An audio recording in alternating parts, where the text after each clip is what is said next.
Hello friends, welcome back to my channel. मैं स्मिता। आज के वीडियो में हम आपके साथ शेयर कर रही 8 अमेजिंग किचन टिप्स। ये किचन टिप्स काफ़ी ज़्यादा यूज़फुल हैं और किचन में काफ़ी ज़्यादा आपकी हेल्प करने वाली हैं। ये जितनी भी टिप्स मैं आपके साथ शेयर कर रही हूँ इस वीडियो में, वो सारी ट्राइड एंड टेस्टेड हैं। मैं अपनी किचन में रेगुलर बेसिस पर इन्हें यूज़ करती रहती हूँ, तो उम्मीद करती हूँ आपके लिए भी उतनी ही यूज़फुल रहेंगी जितनी मुझे ये किचन में हेल्पफुल रहती हैं। तो चलिए बिना देरी किए स्टार्ट करते हैं आज का ये वीडियो।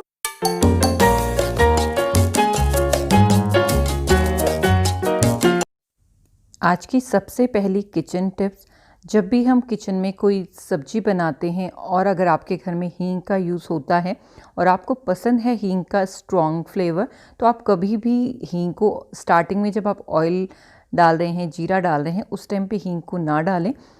अगर आप हींग का स्ट्रॉन्ग टेस्ट चाहते हैं तो हींग को जब आपका मसाला भुन जाता है, जैसे आपने अभी कुकर में देखा, इसमें मैंने सारे मसाले, अनियन, टमाटो सारी चीज़ें भून ली हैं अच्छे से। इस टाइम पे अब मैं इसमें हींग डाल रही हूँ। तो जितनी भी क्वांटिटी में आपकी सब्ज़ी है उसके अकॉर्डिंग आप इसमें हींग डाल दें और इसको अच्छे से मिक्स कर दें। इस टाइम पे डाली हुई हींग का टेस्ट काफ़ी अमेजिंग आता है। अगर पॉसिबल हो तो हींग को थोड़ा सा घोल कर डालें तो और भी ज़्यादा फ्लेवर इन्हांस होता है। और इसके बाद मैंने इसमें डाल दी है तोरी। तो जो भी सब्ज़ी आप बना रहे हैं वो आप डाल सकते हैं। नेक्स्ट टिप भी फर्स्ट के कंटिन्यूएशन में है। तोरी की सब्जी हो गई और मूंग की दाल, ये दोनों ही चीज़ें ऐसी हैं जो बच्चे बिल्कुल भी खाना पसंद नहीं करते हैं। तो आप मसाले को अच्छे से भून के उसमें तोरी को अच्छे से भून लें, उसके बाद उसमें सोख करके मूंग दाल डाल दें और ये जो दाल और सब्जी का कॉम्बिनेशन बनता है ये सुपर हेल्दी तो है ही, साथ ही खाने का टेस्ट भी अमेजिंग कर देता है। तो ये कॉम्बिनेशन काफ़ी हेल्दी हो जाता है और काफ़ी टेस्टी रहता है। तो आप भी ट्राई करके ज़रूर देखें। नेक्स्ट टिप में मैं आपके साथ शेयर कर रही हूँ कि किस तरह से आप बचा सकते हैं मीठी चीज़ों को, जैसे कि चीनी, गुड़ या फिर मिश्री आपने रखी है, उसमें छोटे छोटे कीड़े या फिर चींटियाँ आनी शुरू हो जाती हैं। सबसे पहला तो यही कि आप उनको एयर टाइट डब्बे में रखें। कोशिश करें ग्लास के हों या फिर इस तरह के स्टील के डब्बे हों तो ज़्यादा बेटर रहता है। कांच के डब्बे में थोड़ा सा डर रहता है, अगर भारी रखा है आपने तो वो टूटने के चांसेस रहते हैं। तो इस तरह के स्टील काफ़ी अच्छे रहते हैं। तो यहाँ पर मैंने जैगरी पाउडर लिया है इसमें और इसको अच्छे से फिल कर लिया है। उसके बाद इसमें मैंने डाल दी हैं 7 से 8 लौंग, ऊपर से ही डाली हैं। इसी तरह मिश्री में भी मैं इस तरह से लौंग इसमें डाल दूंगी और जब आपको निकालना हो तो आप लौंग को हटा सकते हैं। इससे इसके टेस्ट में कुछ भी खराबी नहीं आएगी, बट इसका टेस्ट काफ़ी इन्हांस ज़रूर हो जाएगा और कीड़ों से और जो इंसेक्ट आ जाते हैं उससे ये बचे रहेंगे। तो इस तरह से आप इनको एयर टाइट करके रखें लौंग के साथ में। नेक्स्ट टिप आपको बहुत ज़्यादा पसंद आने वाली है क्योंकि बहुत ही क्विक इससे काम हो जाता है। अदरक हमें थोड़ा सा कभी सब्जी के लिए चाहिए होता है तो उसे जस्ट आप फोक की हेल्प से इस तरह से पील कर लें, बहुत इजीली पील हो जाता है। और इसके लिए आपको किसी चॉपर वगैरह की भी ज़रूरत नहीं है। अगर आप इसको चॉप करना चाहते हैं तो यहाँ पर मैंने इसको अच्छे से इस तरह से पील कर दिया है, वो भी फोक की हेल्प से, किसी चाकू वगैरह की मदद नहीं ली है। इसके बाद इसे अच्छे से क्लीन कर लें और फिर आप फोर्क की हेल्प से ही इसे इस तरह से श्रेड करेंगे तो ये बहुत ही इजीली श्रेड हो जाता है। और आपको जिस तरह का चॉप करना है, बारीक मोटा, उस तरह से आप इसको कर सकते हैं। और आप देख रहे हैं कितनी आसानी से ये हो रहा है। अगर एकदम फ्रेश आपके पास जिंजर है तो उसे करना तो बहुत ही आसान है। आप कितना भी जिंजर बहुत आसान तरीके से बहुत जल्दी कर सकते हैं। तो इस तरह से देखिए हमारे पास ये रेडी हो गया है क्रश्ड जिंजर, जिसका टेस्ट भी काफ़ी अच्छा आता है। इसे आप चाय में, सब्जी में, कहीं पर भी यूज़ कर सकते हैं। नेक्स्ट टिप मेरी है गार्लिक को लेकर। गार्लिक किस तरह से छीलना है या किस तरह से स्टोर करना है, इसके बहुत सारे मेथड मैंने ऑलरेडी अपनी टिप्स एंड ट्रिक्स में शेयर किए हुए हैं। आज मैं वो नहीं शेयर करने जा रही हूँ, जिसमें आपके साथ कुछ चीज़ें शेयर कर रही हूँ जिससे आप खाने में काफ़ी अच्छा टेस्ट पा सकते हैं लहसुन का। तो अगर आपको बहुत ज़्यादा स्ट्रॉन्ग फ्लेवर किसी रेसिपी में नहीं चाहिए बट आपको लहसुन उसमें चाहिए, तो आप उसके लिए इस तरह से चॉप कर सकते हैं, जैसे मैं यहाँ पर सिंपल चॉप कर रही हूँ गार्लिक को। या फिर जिंजर गार्लिक का जो पेस्ट होता है वो आप यूज़ कर सकते हैं। ये नॉर्मल टेस्ट के लिए ठीक रहता है। अगर आपको नॉर्मल टेस्ट चाहिए, स्ट्रॉन्ग नहीं चाहिए उसका एरोमा, तो इस तरह से आप कर सकते हैं। कई बार हमें रेसिपी की ही डिमांड होती है कि उसमें स्ट्रॉन्ग सा फ्लेवर होता है गार्लिक का, या फिर आपको गार्लिक का स्ट्रॉन्ग फ्लेवर पसंद है, तो उसके लिए आप पहले गार्लिक को इस तरह से नाइफ़ के फ्रंट पार्ट से उसको क्रश कर लें अच्छे से। इससे क्या होता है, इसका काफ़ी सारा ऑयल रिलीज़ हो जाता है जो काफ़ी स्ट्रॉन्ग अरोमा रखता है। उसके बाद जिस तरह से हम चॉप करते हैं गार्लिक को, उसी तरह से चॉप कर लें।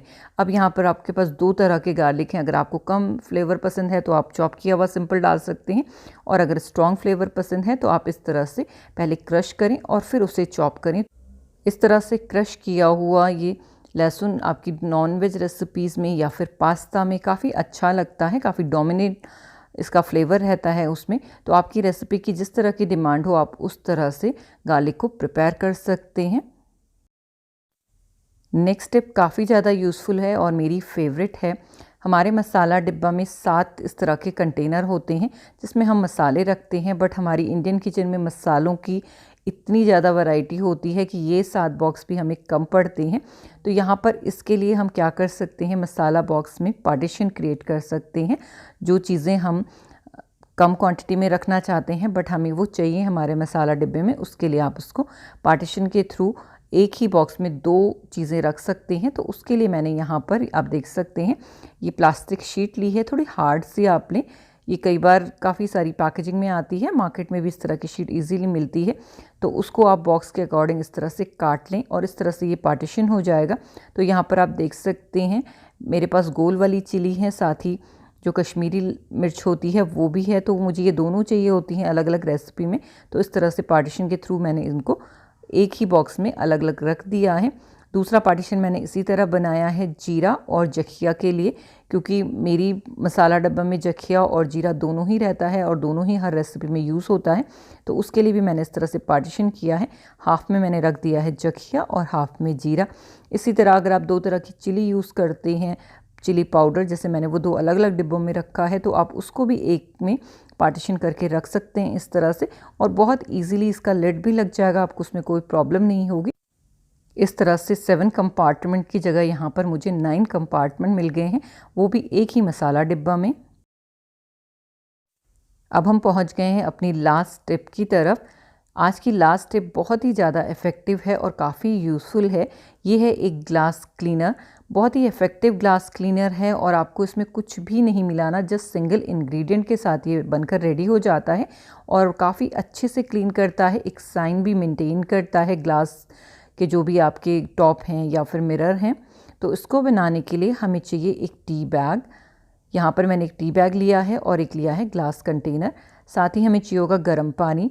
अभी हम इस टी बैग को डिप कर देंगे इस तरह से गर्म पानी में।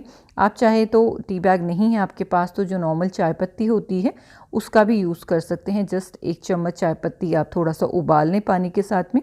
तो यहाँ पर मैंने इसको इस तरह से छोड़ दिया था। जब सारा एक्सट्रैक्ट निकल आया है तो बस इसको अब हमें भरना है एक स्प्रे बॉटल में।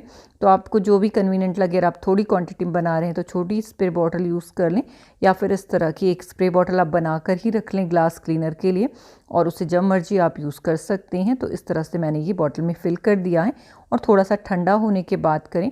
यहाँ पर ये काफ़ी डार्क कलर का लग रहा है तो मैंने थोड़ा सा पानी और इसमें ऐड किया है और इसको अब अच्छे से शेक दे देंगे एक, और ये लिक्विड हमारा रेडी हो गया है। तो बस एक इंग्रेडिएंट के साथ ये सोल्यूशन रेडी हो गया है। सेकंड जो हमें इसके लिए चाहिए वो सिंपल चाहिए, घर पे जो न्यूज़पेपर आता है हमारे वो, उसको इस तरह से क्रश कर लेना है और उसके बाद जो ये लिक्विड हमारा है उसे आप सरफेस पे इस तरह से स्प्रे कर दें जहाँ पर भी आपको क्लीन करना है। जैसे मैं डाइनिंग टेबल पे कर रही हूँ और यहाँ पर मैंने बिल्कुल कपड़ा नहीं मारा है उससे पहले, जस्ट मैं इसी से कर रही हूँ।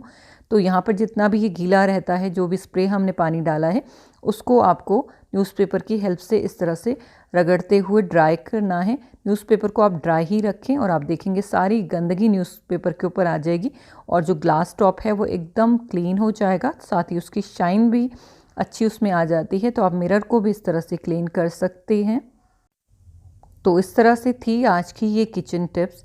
उम्मीद करती हूँ आपके लिए हेल्पफुल रही होंगी, आपको पसंद आई होंगी। अगर आपको ये वीडियो पसंद आता है तो वीडियो को लाइक ज़रूर करें, चैनल को सब्सक्राइब करना नहीं भूलें, अपनी टिप्स भी मेरे साथ ज़रूर शेयर करें। मैं मिलती हूँ आपसे किसी और नई इंटरेस्टिंग वीडियो के साथ, तब तक के लिए बाय।